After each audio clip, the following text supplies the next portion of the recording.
Hi friends, இன்றைக்கி இந்த வீடியோவில் 1 கப் அளவுக்கு ராகி மாவும் 1/2 கப் அளவுக்கு சாதமும் வச்சு ஒரு சூப்பரான ஒரு பிரேக்ஃபாஸ்ட் ரெசிபின்னு சொல்லலாம், அல்லது ஈவினிங் ஸ்நாக்ஸ் ரெசிபின்னு கூட சொல்லலாம். இப்போ இது செய்கிறதுக்கு ஒரு மிக்ஸி ஜாரில் 1 கப் அளவுக்கு ராகி மாவு போட்டுக்கலாங்க.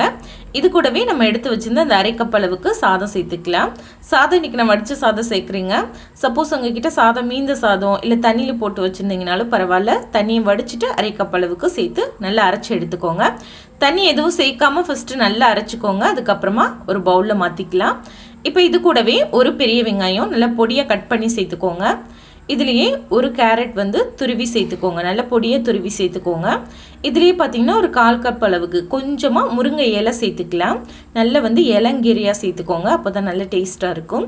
இது கூடவே ஒரு பச்சை மிளகா பொடியாக கட் பண்ணி சேர்த்துக்கோங்க. ஒரு கொத்து அளவுக்கு கருவேப்பிலை கொஞ்சமாக இந்த மாதிரி கையில் நீங்கள் பிச்சுட்டு சேர்த்துக்கலாம்.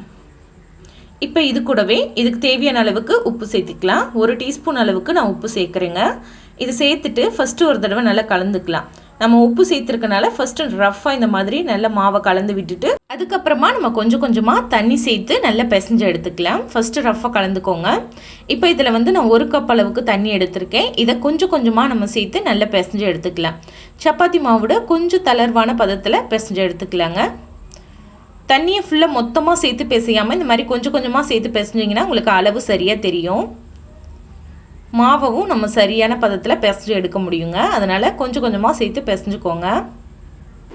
எனக்கு சரியாக பார்த்திங்கன்னா ஒரு 3/4 கப் அளவுக்கு தண்ணி தேவைப்பட்டது. இந்த அளவுக்கு மாவை நல்ல தளர்வாக பிசைஞ்சுக்கோங்க. பாருங்கள், நம்ம எடுத்த தண்ணியில் ஒரு 1/4 கப் அளவுக்கு தான் மீதம் இருக்குது. இப்போ இந்த மாவில் நல்ல கொஞ்சம் பெரிய பால் சைஸ் அளவுக்கு நல்ல பெரிய உருண்டையாக நம்ம உருட்டி எடுத்துக்கலாம். உருட்டிட்டு இதை நம்ம டைரெக்டாக அப்படியே தோசைக்கல்லில் போட்டு தட்டி எடுத்துக்கலாங்க. தோசைக்கல் சூடாகிறதுக்கு முன்னாடியே நீங்கள் நல்லா தட்டி எடுத்துக்கோங்க. இந்த மாதிரி நீங்கள் தோசைக்கல்லில் போட்டு கையில் லைட்டாக தண்ணி நினச்சி இந்த மாதிரி நல்லா தட்டுனீங்கன்னா உங்களுக்கு நல்ல லேசாக தட்டுறதுக்கு வரும்.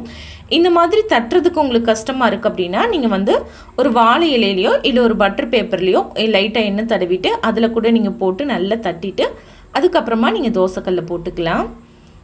பிகினர்ஸாக இருந்தீங்கன்னா அந்த மாதிரி செஞ்சுக்கோங்க. இல்லை நல்ல எக்ஸ்பீரியன்ஸ் இருக்குன்னா நீங்கள் டைரெக்டாகவே தோசைக்கல்லில் போட்டு தட்டிக்கலாங்க.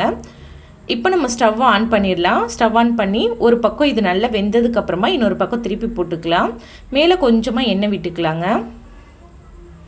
எண்ணெய் விட்டுட்டு இப்போ பாருங்கள் வெந்துருச்சு. இது இன்னொரு பக்கம் நம்ம திருப்பி போட்டுக்கலாம். இன்னொரு பக்கமும் நல்லா வெந்ததுக்கப்புறமா நம்ம எடுத்துடலாங்க. இது நீங்கள் ஈவினிங் ஸ்நாக்ஸுக்கு கூட செஞ்சு கொடுக்கலாம், இல்லைன்னா பிரேக்ஃபாஸ்ட்டு கூட நீங்கள் செய்யலாங்க. ரொம்ப ரொம்ப டேஸ்ட்டாக இருக்கும். இப்போ இதே மாதிரி இன்னொரு அடை தட்டிக்கலாம். இன்னொரு அடை தட்டும்போது நீங்கள் அடுப்பை ஃபுல்லாக சிம்மில் வச்சுருங்க. சிம்மில் வச்சுட்டு நல்லா தட்டிட்டு அதுக்கப்புறமா நீங்கள் ஹையில் வச்சுக்கலாம். நான் முதலே சொன்னது போல் உங்களுக்கு இந்த மாதிரி தட்டுறதுக்கு கஷ்டமாக இருக்குது அப்படின்னா ஒரு பிளாஸ்டிக் கவரில் கூட நீங்கள் போட்டு தட்டிக்கலாங்க. கவரில் போட்டு நீங்கள் தட்டி தோசைக்கல்ல போடுறீங்கன்னா கையில் ஃபஸ்ட்டு எடுத்துகிட்டு அதுக்கப்புறமா தோசைக்கல்ல போட்டு சுட்டு எடுத்துக்கோங்க. நம்ம சாதம் சேர்த்து செஞ்சுருக்கனால இது ரொம்பவே சாஃப்டாக இருக்கும். டேஸ்ட்டும் ரொம்ப சூப்பராக இருக்குங்க. கண்டிப்பாக ட்ரை பண்ணி பாருங்கள். இந்த ரெசிபி உங்களுக்கு பிடிச்சிருந்தா லைக் பண்ணி ஷேர் பண்ணுங்கள். சப்ஸ்கிரைப் பண்ணலைன்னா மறக்காமல் சப்ஸ்கிரைப் பண்ணிக்கோங்க ஃப்ரெண்ட்ஸ். தேங்க்யூ, பாய்.